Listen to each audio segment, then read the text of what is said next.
India has so many jasmines, some 20-30 species are there.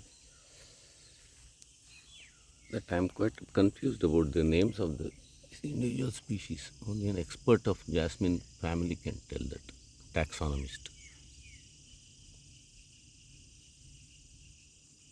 But they're useful for everything. I mean, very important from Indian cultural perspective. For every marriage, this ceremony, puja, for all occasions, jasmine garlands are cherished very much. And Indian ladies also, they love to put on this jasmine garlands and, to decorate the head. Since the ancient times, it's not a new phenomenon. For thousands of years, people have been doing it because it's fragrant. And then so many varieties are there. Each state of India has its own nice jasmines.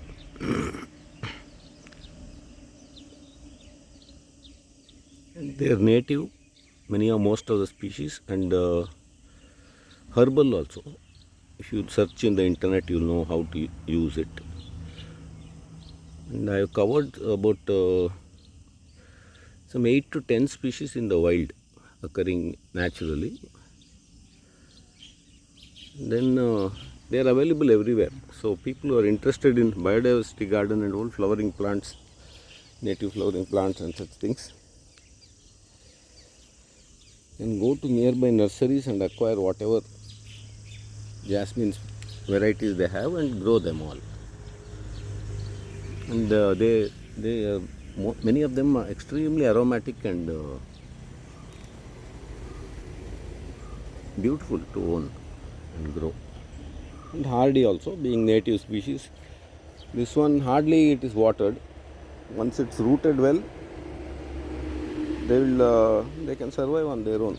If you don't have plenty of water to feed your plants and all, go for these. And then they can be used by clever landscapers as a bushy item in gardens. You can make a row of them and have a kind of a green flowering hedge. They can be climbed on to walls like this. You can climb it up, and then also you can intertwine them with this hibiscus and all, so that it becomes one bushy flowering clump of 2-3 species. And potted also you can grow.